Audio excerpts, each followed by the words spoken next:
السلام علیکم ورحمۃ اللہ وبرکاتہ۔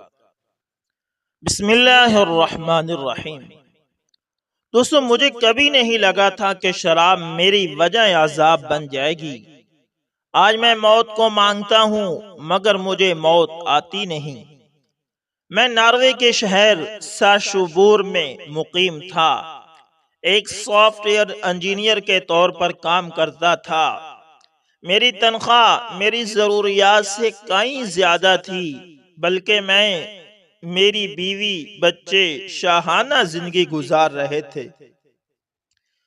بچ جانے والی دولت سے ہم لوگ عیاشی بھی کرتے تھے، مگر اس کے باوجود رقم بچ جاتی تھی اور بچی ہوئی رقم میں حرام راہ میں لٹا دیا کرتا تھا۔ اس رقم کا بہترین مصرف شہر کے نائٹ کلب، قہبہ خانے اور میخانے ہوتے تھے، اور حیرت کی انتہا تھی یہی سب کچھ میرے گھر کے باقی افراد بھی کرتے تھے، اور ہم لوگوں کی ملاقات بھی محض ہفتے میں ایک دن ہی ہوتی تھی۔ ہر کوئی اپنی زندگی میں مگن تھا، گناہ کی لذت میں اس قدر ڈوبے ہوئے تھے ہمیں شاید کبھی خدا بھی یاد آیا ہو۔ وقت اپنی روانی سے گزر رہا تھا، ہم پر اللہ تعالی کی نوازشات بڑھتی جا رہی تھی، مگر ہم لوگ بے حد تک اسلام سے بہت زیادہ حد تک اسلام سے بالکل غافل ہو چکے تھے۔ پیسہ بڑھتا جا رہا تھا، عیاشی کے اسباب بھی بڑھتے جا رہے تھے، باہر کے لوگوں سے تعلقات بھی بڑھتے جا رہے تھے، مگر گھر کے اندر لوگوں کی ملاقات مسدود ہوتی جا رہی تھی۔ مختصر یہ کہ ہم لوگ عمل اور شکل سے بالکل بھی مسلمان نہیں لگتے تھے۔ کسی کو بتانا ہوتا تو منہ سے بول کر بتانا پڑتا کہ ہم بھی مسلمان ہیں۔ ایک لمبے عرصے بعد اپنے بچوں کی ضد پر مجھے پاکستان آنا پڑا تھا۔ اس بات میں کوئی شک نہیں کہ میرے خاندان والوں نے مجھے آج بھی محبت اور عزت دی تھی، اور پہلے کی طرح دی تھی، بلکہ اس سے بھی بڑھ کر دی تھی، مگر میرے دل میں یہی وہم تھا کہ یہ لوگ میری دولت سے مرعوب ہو کر مجھے عزت دے رہے ہیں، کیونکہ میں پاکستانی کرنسی میں 1.5 کروڑ روپیہ پاکستان لایا تھا، جس سے آتے ہی میں نے ایک نئی گاڑی خریدی تھی، کچھ ضروریات زندگی اور سفری ضروریات کی اشیاء خریدی تھی، جبکہ جن بہن بھائیوں کے پاس میں بیٹھا ہوا تھا وہ لوگ ساری عمر بھی اتنا پیسہ نہیں جوڑ پائے تھے۔ میں ایک بار بہن سے گھر میں داخل ہوا تو میری ماں کے کہنے پر میری بہن نے اپنے دوپٹے سے میرے چہرے پر آیا ہوا پسینہ صاف کرنا چاہا، تو میں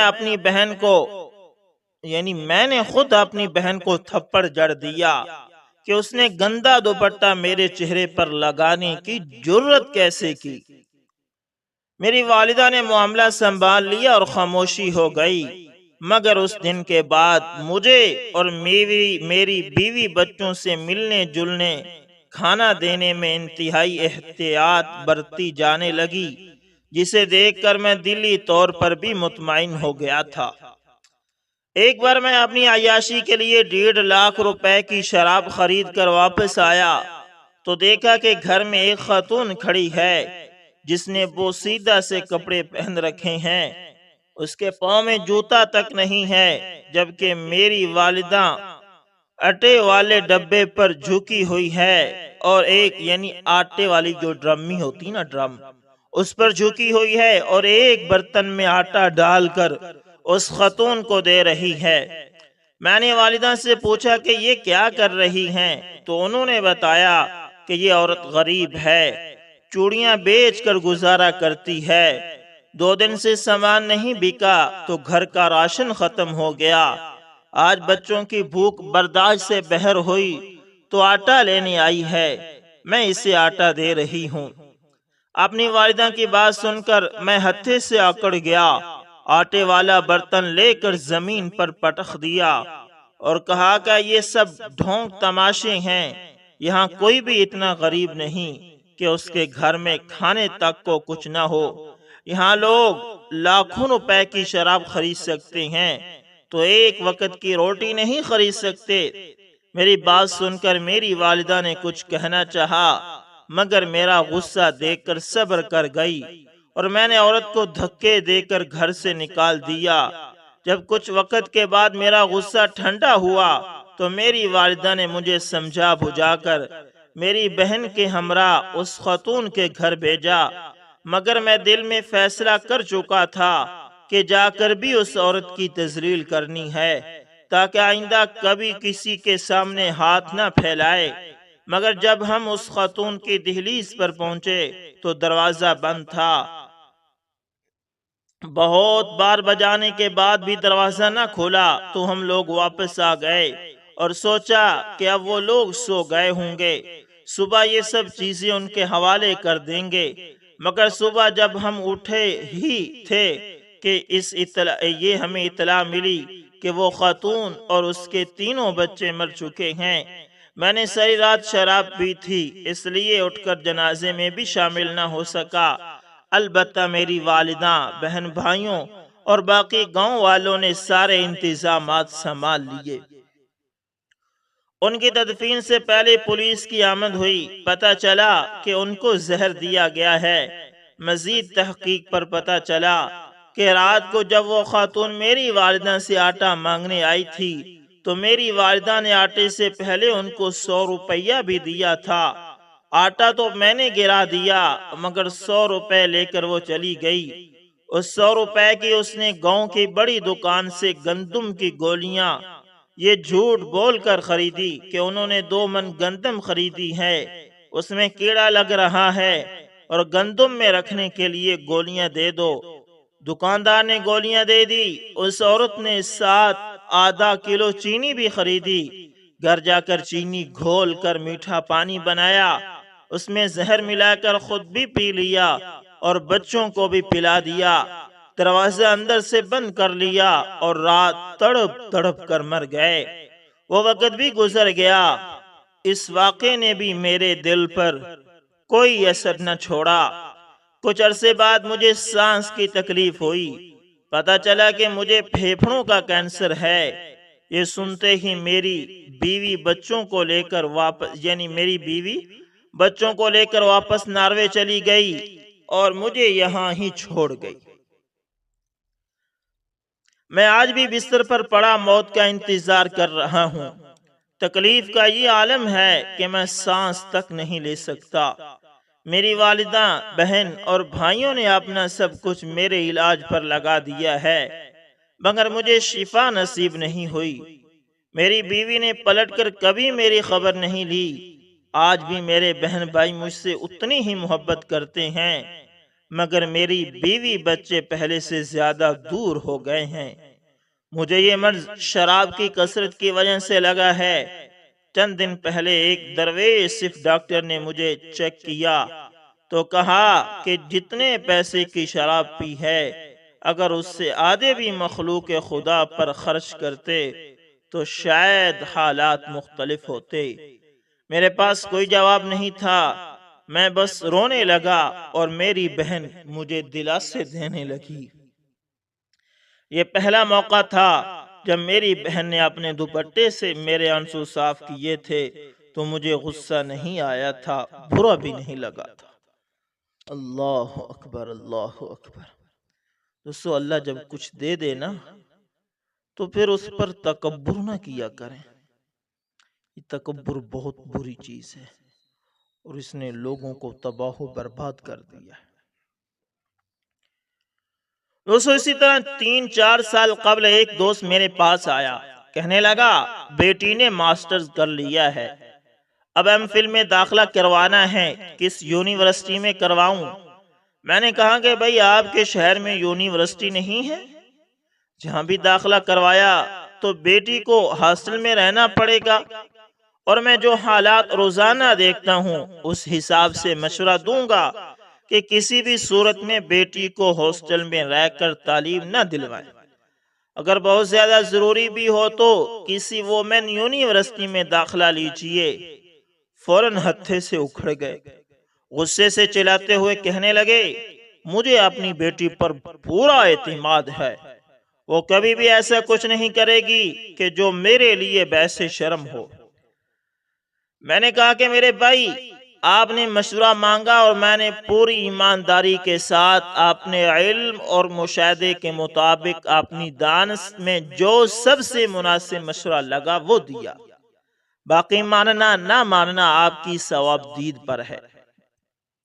جو میں روزانہ دیکھتا ہوں، اگر آپ صرف ایک دن دیکھ لیں تو میری باتوں کی سمجھ آ جائے، لیکن ابھی سمجھ شاید آپ کو نہ آئے۔ ہاں، جب سمجھ آئے تب بہت دیر ہو چکی ہوگی۔ اگر اسے ابھی سمجھنا ہے تو آپ یونیورسٹی میں ایک پورا دن گزاریں۔ یونیورسٹی کے کیفے، لان، گراؤنڈز، لائبریری، کونے خدرے دیکھیں، پھر یونیورسٹی کے قریب واقع ریسٹورنٹس دیکھیں، خاص طور پر دوپہر کا کھانا وہاں کھائیں۔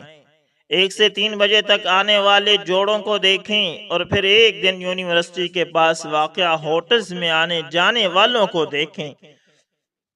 تھوڑا سا وقت کا حساب بھی لگائیے گا کہ ہوٹلز میں جانے والے کپلز 2-3 گھنٹے سے بھی کم وقت میں واپس آتے دکھائی دیں گے۔ رات کو تو ہاسٹل میں حاضری کا نظام ہوتا ہے، مگر دن کہاں گزارا اس کا کیسے پتہ چلے گا؟ کبھی یہ بھی سوچئے گا کہ ویلنٹین ڈے پر آدھی سے زیادہ کلاس کہاں غائب ہوتی ہے۔ یونیورسٹی آنے والی سب لڑکیوں کے والدین کو اپنی بیٹیوں پر اتنا ہی اعتماد ہوتا ہے جتنا آپ کو ہے۔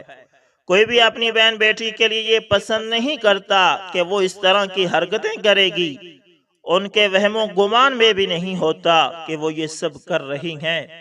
اس میں قصور صرف لڑکیوں کا نہیں ہوتا بلکہ ان کے والدین کا ہوتا ہے، جو ان کو اس ماحول میں بھیج دیتے ہیں۔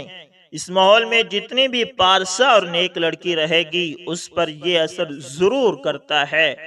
لڑکیوں کی سرشت میں رومناؤں اثر زیادہ ہوتا ہے، تھوڑی توجہ ملتی ہے، تعریف ہوتی ہے تو وہ کھینچی چلی جاتی ہیں۔ کہنے لگے کہ اگر ایسا ہی ہے تو پھر صرف لڑکیوں کو ہی کیوں، لڑکوں کو بھی ہاسٹل میں نہیں رکھنا چاہیے۔ میں نے کہا کہ ہمارے معاشرے میں معاش کی ذمہ داری لڑکوں پر ہوتی ہے، لڑکیوں پر نہیں۔ لڑکیوں کو تعلیم عقل و شعور کے لیے ضروری ہے، اور لڑکوں کو عقل و شعور کے ساتھ ساتھ اس سطح کی تعلیم چاہیے جو انہیں اچھا روزگار بھی دے سکے۔ ماسٹر لیول تک کی تعلیم عقل و شعور کے لیے کافی ہے، اس کے بعد کی تعلیم پروفیشنل تعلیم ہے جو عقل و شعور نہیں بلکہ اپنے شعبے میں سپیشلائزیشن کے لیے ہے۔ پھر لڑکیوں کے لیے کالج، یونیورسٹیز ایسی موجود ہیں جو صرف لڑکیوں کے لیے مخصوص ہیں۔ لڑکوں کے لیے کوئی ایسی یونیورسٹی نہیں ہے جہاں گو ایجوکیشن کی لعنت سے پاک ہو کر وہ تعلیم حاصل کریں۔ ایسے میں اچھے روزگار کے حصول کے لیے لڑکوں کے لیے ایم فل اور پی ایچ ڈی ناگزیر ہو چکی ہے، جبکہ زیادہ تر لڑکیاں یہ تعلیم شوقیہ حاصل کرتی ہیں کیونکہ ان کی اکثریت اس تعلیم کے بعد کوئی جاب نہیں کرتی۔ پھر یہ بھی ہے کہ لڑکا جب تک برسر روزگار نہ ہو تب تک اسے کہیں سے رشتہ نہیں ملتا، جبکہ ابھی تک ہمارے معاشرے میں غالب اکثریت میں لڑکیوں کو ایسا مسئلہ پیش نہیں آتا۔ بلوغت کے فوراً بعد لڑکیوں کے رشتے آنا شروع ہو جاتے ہیں، چاہے تعلیم FSC ہی کیوں نہ ہو، بلکہ حقیقت یہ ہے کہ بلوغت کے فوراً بعد اچھے رشتے آتے ہیں، اور جوں جوں عمر زیادہ ہوتی جاتی ہے اچھے رشتے کم ہوتے جاتے ہیں۔ کہنے لگے کہ ایسے میں تو میری بیٹی کے ایم فل کرنے کا کوئی چانس نہیں رہ جاتا۔ میں نے کہا کہ 2 رشتوں کا آپ نے خود بتایا تھا جو بڑے شہروں میں رہائش پذیر ہیں، پہلے ہی بات کر لیجئے کہ آپ کی بیٹی کو اعلیٰ تعلیم کی اجازت دیں گے، یعنی ان سے پوچھیں۔ اچھے پڑھے لکھے گھرانے ہیں دونوں، جہاں یہ بات تسلیم کر لی جائے وہاں شادی کر دیجئے۔ شادی کے بعد میاں بیوی پلاننگ کے ساتھ تعلیم بھی مکمل کر سکتے ہیں اور ہاسٹل میں بھی نہیں رہنا پڑے گا۔ یہ پسند نہ ہو تو مزید رشتوں کے لیے کوشش کی جا سکتی ہے۔ میرا مشورہ ان کی توقعات کے بالکل برعکس تھا، تو انہوں نے عمل کیا کرنا تھا؟ ہماری ہی یونیورسٹی میں بیٹی کا داخلہ کروا دیا۔ بیٹی کو بتا دیا تھا کہ کبھی کوئی مسئلہ ہو تو مجھ سے بات کر لینا، یونیورسٹی میں بہت سے مسائل پیش آتے ہیں جن کے لیے کچھ دن بعد میرے آفس آتی تھی اور میں اپنی بیٹی کی طرح ہی کوشش کر کے اس کا مسئلہ حل کروا دیتا تھا۔ پہلے سال اکیلی آتی تھی اور دوسرے سال میں باقی لڑکیوں کی طرح وہ بھی کبھی کسی لڑکے کے ساتھ اور کبھی کسی کے ساتھ۔ یونیورسٹی سے بہر بھی کئی دفعہ کسی نہ کسی کے ساتھ نظر آئی۔ اس میں قصوروار صرف وہ لڑکی نہیں تھی بلکہ میرے نزدیک اصل قصوروار اس کے والدین تھے جنہوں نے اسے اس ماحول کے حوالے کر دیا تھا۔ اس لیے ان قصوروار والدین کو یہ سب بتانے کا کوئی فائدہ نہیں تھا، نہ ہی انہوں نے ماننا تھا۔ بیٹی کی تعلیم مکمل ہونے والی تھی تو اس نے گھر میں خود ہی شادی کی بات کی اور سب کچھ بتا دیا، اور جو بتایا اس کے بعد جلد سے جلد شادی کرنے کے سوا کوئی چارہ نہیں تھا۔ بیٹی کی شادی کے بعد اسی دوست کی ایک جگہ مجھ سے ملاقات ہوئی تو سر جھکا کر کہنے لگا، تم ٹھیک کہتے تھے، لیکن مجھے یہ سب تب سمجھ آئی جب پانی سر سے گزر چکا تھا۔ اللہ اکبر۔ اس لیے دوستو، بیٹیوں کو تعلیم دلوائیں، F S C, B A, master کافی ہے۔ ہاں، اگر ماسٹر سے آگے بھی تعلیم دینی ہے تو کوشش کریں ان کو اپنے گھر میں رات کو رکھیں، ہاسٹل میں نہ بھیجیں، ہاسٹل میں کبھی نہ بھیجیں۔ میرے خیال میں اب جو وقت ہے نا، اس میں بڑا مشکل ہے لڑکیوں کا تعلیم حاصل کرنا۔ ہر کسی کے دوستوں خیالات اپنے اپنے، اور جو ڈاکٹر صاحب نے ایک بات کی ہے کہ ہم جو یہ کہتے ہیں نا کہ ہماری بیٹی ایسی نہیں، ایسی نہیں، ویسی نہیں، ہمیں اس پر اعتبار ہے، یہ ہے وہ ہے، تو یار جو آپ نے کبھی یونیورسٹیوں میں لڑکیوں کو نہیں دیکھا لڑکوں کے ساتھ بیٹھے ہوئے؟ میں نے خود اپنی آنکھوں سے دیکھا ہے، میں نے خود ایم فل کیا ہے، میں نے خود دیکھا ہے، باہوں میں پہن ڈالی ہوتی، تو کیا ان کے والدین کو ان پر اعتبار نہیں تھا؟ کیا اعتماد نہیں تھا؟ یہ اعتماد کے نام پر چھولے بیچنے چھوڑ دو، اللہ سے ڈرو۔ جب اللہ اجازت نہیں دیتا تو ہم کون ہو سکتے ہیں؟ جب اسلام اجازت نہیں دیتا کہ مرد اور عورت اکٹھی نہیں بیٹھ سکتی، تو میں اور آپ کون ہیں؟ عورت کی فطرت کو آپ زیادہ جانتے ہیں یا میں جانتا ہوں یا اللہ جانتا ہے؟ نہ عورت کو آپ نے بنایا، نہ میں نے بنایا، اللہ نے بنایا، اور بنانے والا کہہ رہا ہے کہ مرد اور عورت نہ محرم اکٹھے نہ بیٹھے۔ بھائی ایک کمپنی کا مالک، موٹر سائیکل کا مالک یہ کہتا ہے کہ اس گاڑی کو اس طرح، موٹر سائیکل کو ایسے چلاؤ گے تو اتنا چلے گا، اگر تم نے یہ کام کیا تو موٹر سائیکل خراب ہو جائے گا، تو آپ بات اس کے مانتے ہو یا نہیں مانتے؟ کیوں مانتے ہو؟ کہ ابھی وہ بنانے والا اس کو پتہ ہے اس کا۔ تو جب اللہ کہہ رہا ہے کہ غیر محرم اکٹھے نہیں ہو سکتے، تو پھر یہ دلیلیں دینا دل کا صاف ہونا یہ کافی ہے۔ ہماری تو ایسی نیتیں ہی نہیں، پتہ نہیں یہ مولوی کہاں سے آ گئے، پتہ نہیں یہ سب فضول ہے، اور یہ بکواسات ہے، بکواسات جو یہ کہتے ہیں وہ بھیڑیے ہیں۔ دوستو، شاید آپ میری باتوں سے متفق نہ ہوں، لیکن حقیقت یہ ہے، حقیقت یہ، خدا را اپنی بہن اور بیٹیوں کو بچاؤ، ان درندوں سے بچاؤ۔ تو دوستو ملتے ہیں کسی نیکسٹ اچھی سی ویڈیو کے اندر، تب تک کے لیے اللہ حافظ، جزاک